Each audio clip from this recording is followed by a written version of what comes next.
C'est une tradition ancestrale en Corée.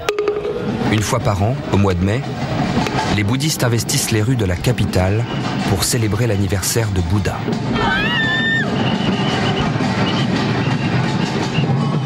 Bouddha, 2554 ans cette année. Tous les temples du pays participent à la procession. Cette fleur de lotus représente le bouddhisme. Elle symbolise la purification du monde. Des heures durant, des milliers de personnes défilent dans la bonne humeur. Elles adressent à la foule un message de fraternité. Nous prions pour notre santé et pour la paix. Ces lanternes symbolisent la lumière. Selon la religion bouddhiste, la lumière éclaire les recoins sombres de l'âme et chasse ainsi les angoisses.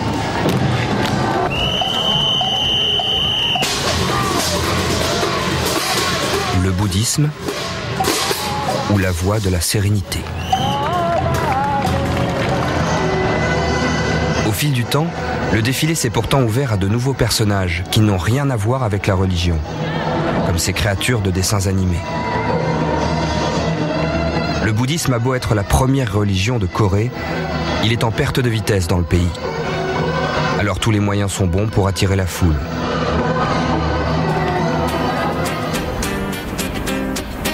De nos jours, à Séoul, des croix se dressent à tous les coins de rue. Celles des temples protestants et celles des églises catholiques. C'est peut-être étonnant, mais dans ce pays d'Asie, les chrétiens sont désormais plus nombreux que les bouddhistes. Ce changement s'est opéré il y a une cinquantaine d'années, après la guerre de Corée.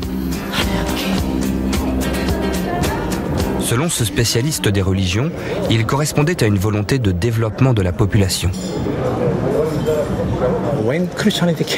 Lorsque le christianisme a été introduit sur la péninsule coréenne pour la première fois, notre pays était extrêmement dégradé économiquement.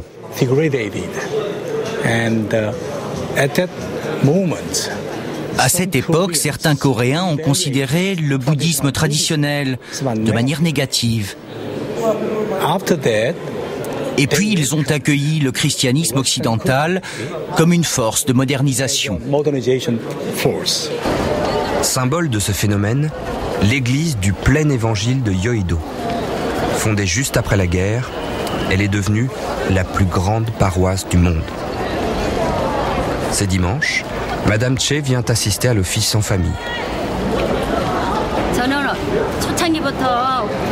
J'ai été l'un des premiers membres de cette église. La petite paroisse que j'ai connue est devenue une congrégation d'envergure mondiale. Je remercie Dieu pour cela. La famille Che est pentecôtiste, une mouvance protestante évangélique. Leur église a été fondée par le pasteur Cho.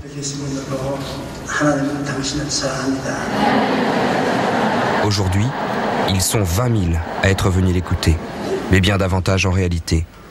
Le sermon du pasteur Cho est retransmis en direct sur Internet et traduit en simultané en 8 langues.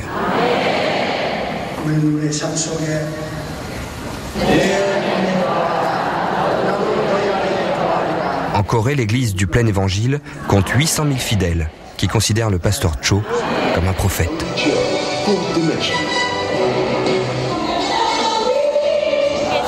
Le pasteur Cho est mon mentor spirituel, un père spirituel. C'est lui qui nous délivre les plus importants messages de Dieu.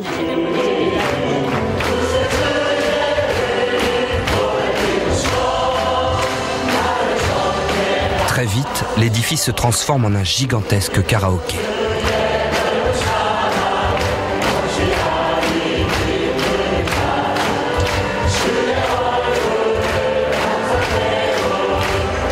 L'office est calqué sur celui des églises évangéliques américaines. Après l'exaltation dans le chant, le temps fort de la prière.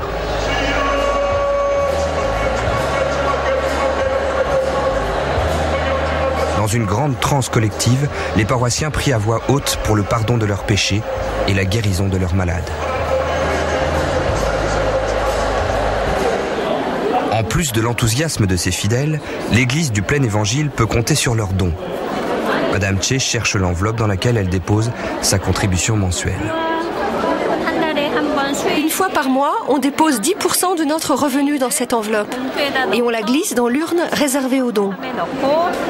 L'église collecte les enveloppes, vérifie le montant et valide par un tampon. Ensuite, ils remettent l'enveloppe dans ce casier et le mois suivant, on redonne de l'argent. Et vous donnez combien? Je donne 200 €. C'est beaucoup, non? Non, ce serait mieux si je pouvais donner encore plus à Dieu. À la sortie de l'office, les volontaires du service d'ordre remercient les paroissiens.